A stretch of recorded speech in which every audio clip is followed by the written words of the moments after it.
What is up, everybody? You are listening to another episode of Perfection Unfolding with me, Cara G. And I am coming to you pre-recorded from a hotel room in Albuquerque, New Mexico. My mom is currently sleeping behind me in a queen-size bed. So I'm talking a little softer today, but maybe this is like giving ASMR, I don't know, like sexy phone operator vibes. Only in my dreams, I'm sure, but today I'm grateful for a working car. Today I'm grateful for a mind that I have access to. And I say that because today I'm doing something a little bit different. Today, instead of like last week, going on, a rant, reading my journal, I wrote something for you guys. And I'm not going to tease it too much. I'm just going to get right into it. But I hope you like it. And I'm going to play around more with the style of how I do this show because A, there's no rules. And B, I want to know what resonates more with you guys. If you like the things that I do more off the cuff, or if you like when I read you things that I've written with more concise thoughts and, vocabulary. That being said, I'm going to get into today's main event because I think it's kind of long. Here we go. As I sat down to record today's episode, the concept of how to navigate change in a graceful way has been swirling around in my head. If you've listened to the first 3 episodes, I've mentioned a time or two how over the last couple of months I've been going through what on paper would seem to be one of the most difficult, heartbreaking, and life-altering chapters of my life. Though all of those things are true, what's been blowing my mind is how, because I've laid the foundation of building trust with myself, getting clear on what my values are, knowing what's for me and how I want to be treated, and putting in the time and effort to become my intuition's biggest fan and supporter, I feel so at peace with everything that's happened. I feel aligned in every choice I've made, every way I've pivoted, and I feel the most at peace on my journey as I ever have. Knowing all this, I wanted to kind of reverse engineer how I got here, looking back on how I've laid my foundation and with what. What tools did I use? How did I practice using those tools?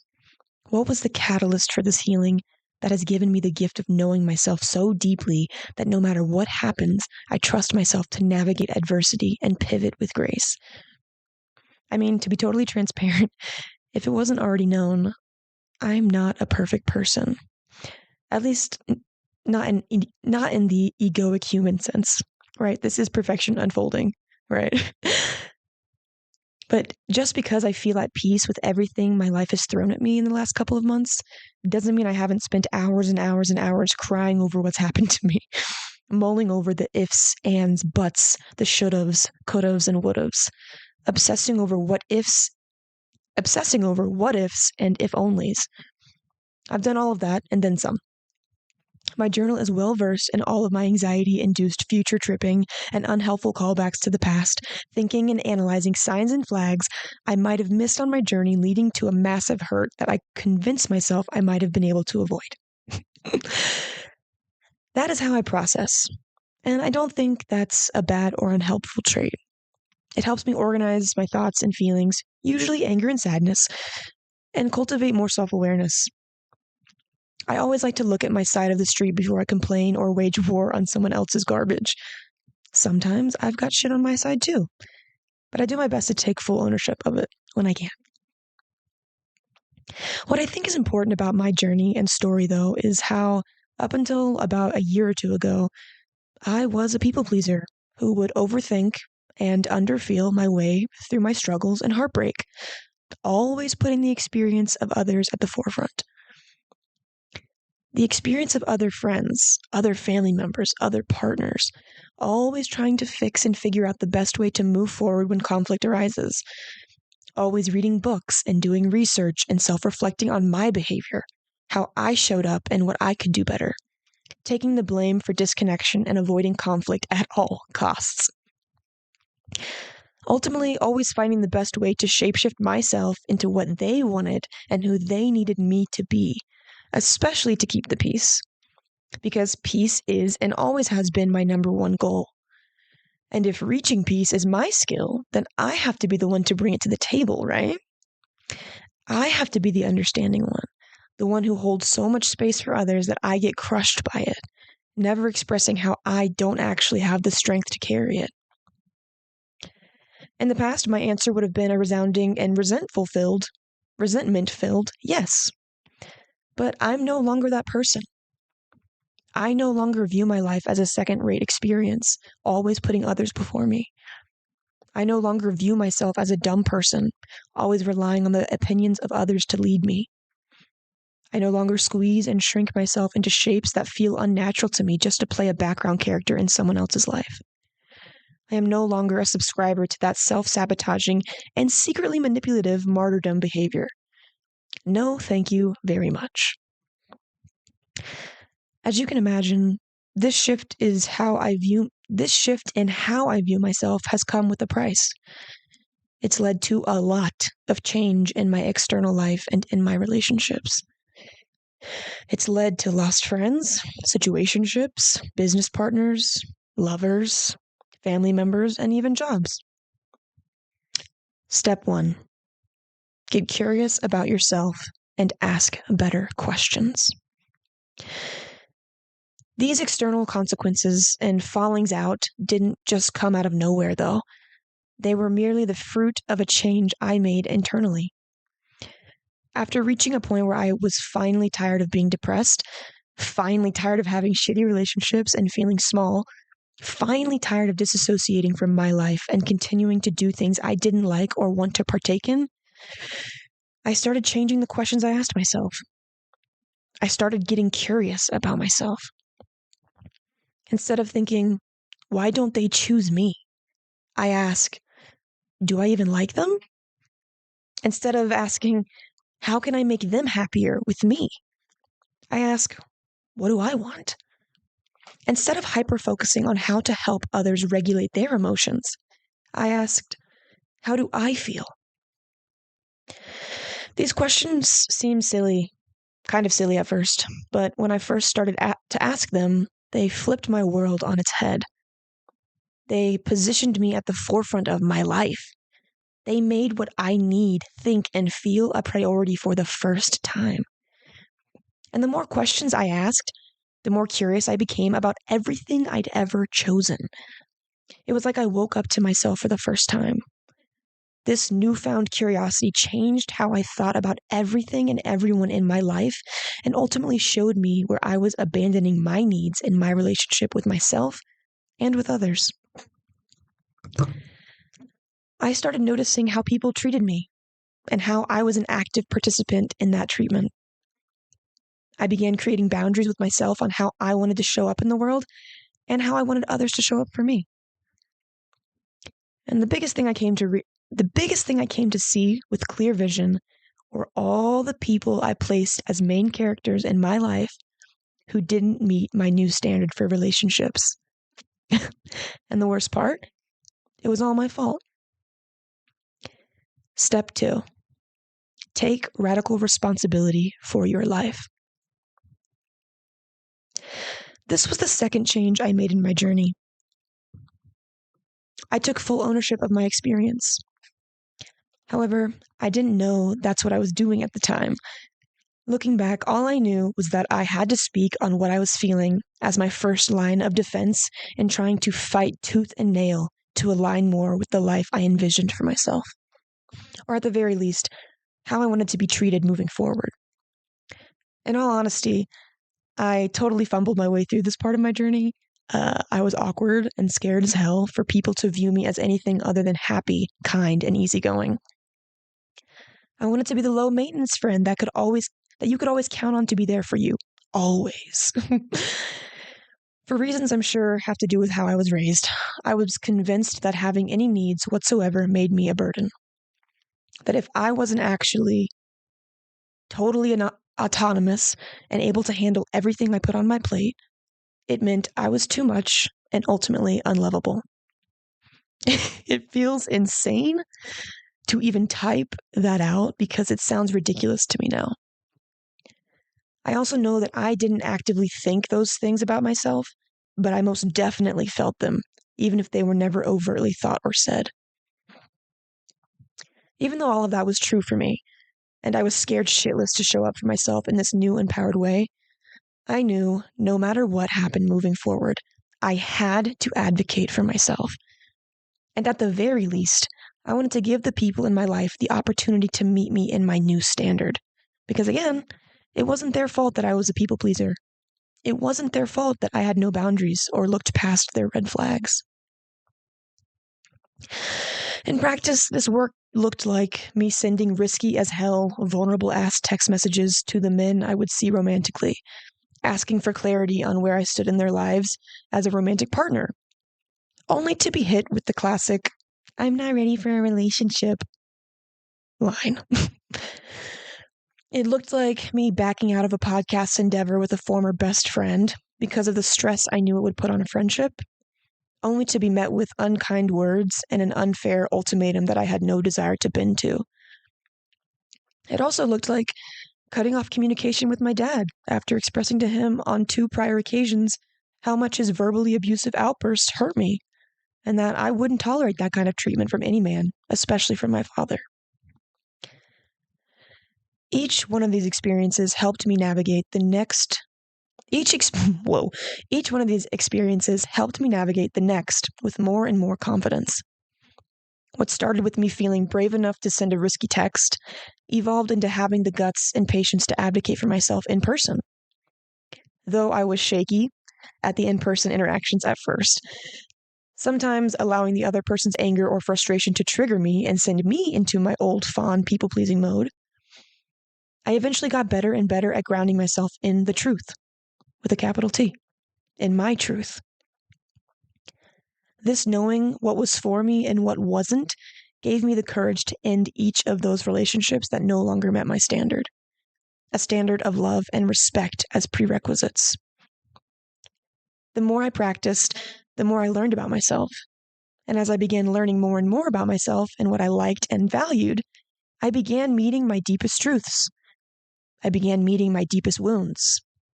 And most importantly, I began meeting my inner child. It became so clear to me that the whole time I was advocating for myself in my relationships, I was really just advocating for little me. Step 3, meet your inner child and heal your relationship. This was the third change I made. I changed the way I viewed myself in the world and how I took care of myself. I was no longer just Cara.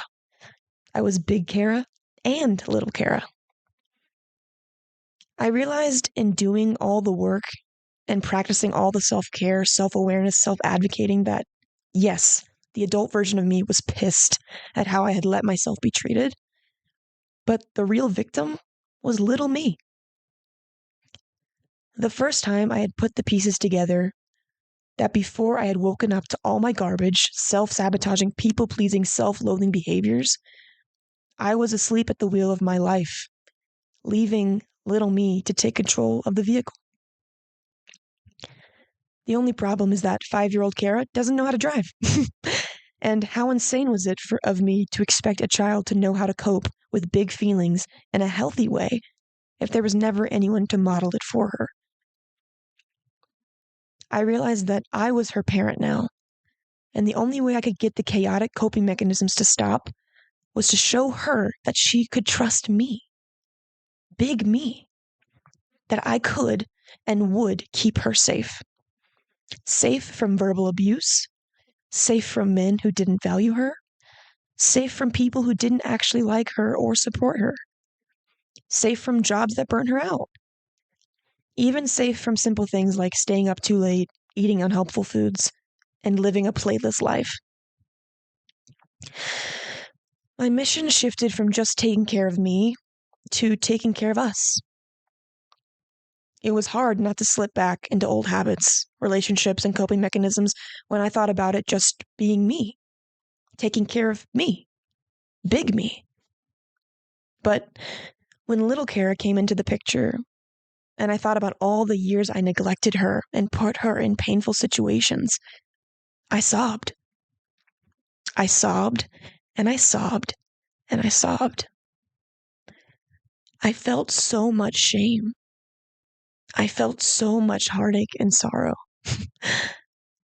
The only thing I knew I could do was apologize to her and let her know she deserved better, and that I was going to do everything in my power moving forward to take care of her and her one precious life.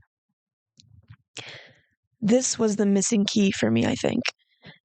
Once I began thinking of her, everything changed. My standards were set higher. My goals and dreams got bigger. My tolerance for bullshit shrunk down to nothing.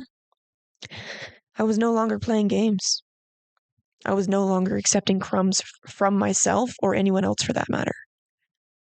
Peace was going to be my baseline for both of us, and I was not fucking around. I took this work so seriously. You would have thought I became an actual overprotective mother. It might sound insane, but I invite you to meet your own inner child. For me, it totally changed the way I even speak to myself, and in turn, how I allow others to speak to me. When I mess up, I no longer beat myself up for making a mistake. I simply say, oops, you messed up. We'll try our best next time. When I eat unhealthy food or cross one of my health boundaries, instead of berating myself and telling myself I'm a lazy piece of shit, I talk to myself the way I would comfort a child when they have big feelings about being disappointed. I tell myself some days are harder than others, to try again tomorrow, and that I can do anything I put my mind to.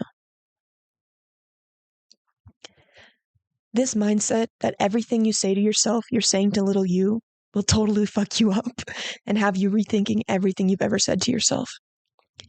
Little you was perfect and innocent and is so fucking cool and creative and cute and sweet and pure. They don't deserve all the pressure you put on them. And it hurts their feelings when you say they're unlovable or too much or too needy or too sensitive, or that they're a bitch or a dumbass. All these adults have totally normalized in some cases. All things that adults have totally normalized in some cases when it comes to self-talk. This brings me to one of the last changes in thinking I've made on my healing journey that has helped me cultivate peace and navigate change with more confidence and grace. After asking myself better questions, taking radical responsibility for my life, and healing my relationship with my inner child, letting go of the fear of heartbreak has totally transformed how I show up in the world. Step 4, let go of your fear of heartbreak. Before I started this work, I was so far from integrity, I wouldn't even have been able to point you in its general direction. I was a self-loathing people pleaser because I thought that if I showed myself, my true self, people wouldn't love me. I was afraid that they wouldn't choose me, that I wasn't worthy of being chosen, that I would be rejected for being the imposter that I thought I was, for being unintelligent and untalented. Integrity and vulnerability weren't even words in my vocabulary because the idea of being seen and rejected felt so heartbreaking and life-threatening that I thought it would have killed me. Throughout this whole journey, up until now, my heart has been shattered into infinite pieces over and over and over again. Heartbreak is inevitable. It's even promised. You cannot love or be loved without first accepting the risk of heartbreak. Great heartbreak is the price of admission for experiencing great love, and no one gets out of paying their dues. It's important for me in this work, in my choosing of myself and of others, that I show up in integrity, respect, and love. A big piece of that involves me getting honest with my feelings. My big, juicy, sensitive-ass feelings. Feelings that sometimes don't make sense, especially in some of my past romantic situations, but are still valid somehow, which is embarrassing. But with great honesty comes great vulnerability.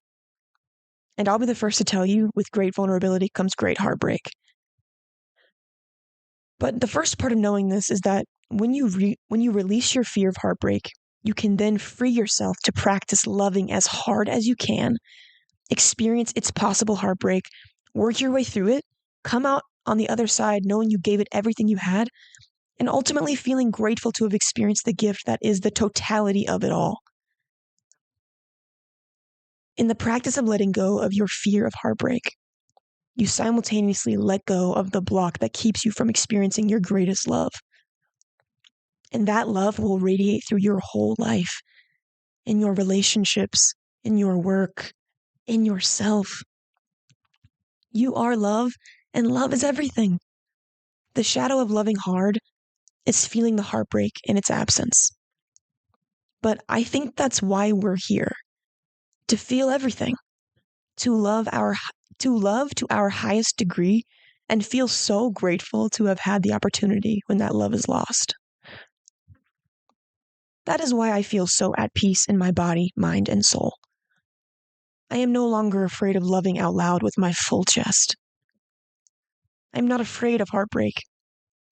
My heart has been broken more times than I can count, but I refuse to let that harden me. I refuse to let that harden my heart. It is an act of rebellion to stand grounded in my vulnerability, to actively choose to remain soft in a hardened world. I am no longer afraid of anything because I know who I am and what I stand for. I know what I value and what I desire. Heartbreak won't keep me from that.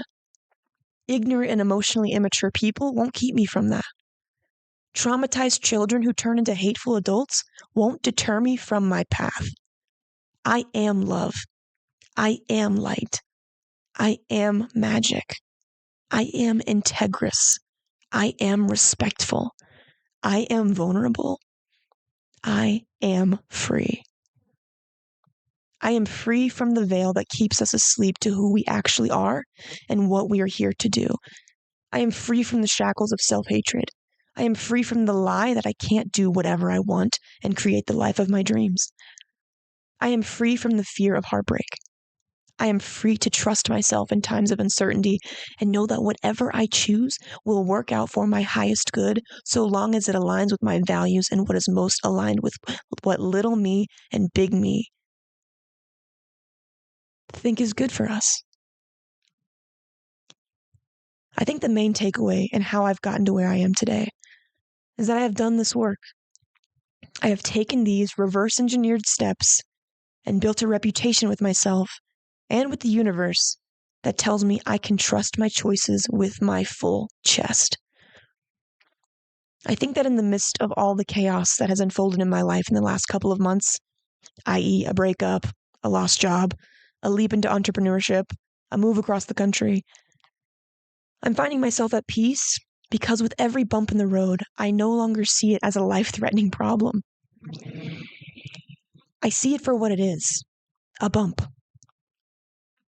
Before I made these changes and before I gained this awareness, this self-trust and love I have for myself, now, wait, let me reread that. I see it for what it is, a bump. Before I made these changes and before I gained the awareness, self-trust, and love I have for myself now, I didn't have any tools for dealing with discomfort. But most importantly, I didn't have any confidence in myself to be able to get around the bump. In the past, I would have ruminated over the bump. I would have tried to see how I could fix it and obsess over whether the bump was there to tell me something ominous about my future. Now, if I see a bump, I notice it, acknowledge that it's just a part of the journey, keep trekking on my aligned path, live in my truth, pivot when it's time to change course, and sit in gratitude for being alive to experience it all.